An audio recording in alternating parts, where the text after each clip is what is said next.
Pressing. Ready, go.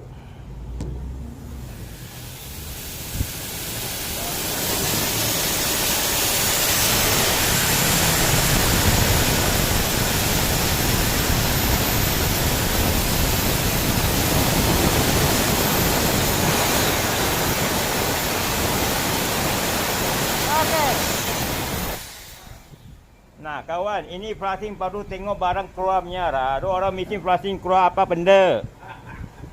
Tipu orang boleh lah, jangan tipu orang tahu apa ekonomi orang.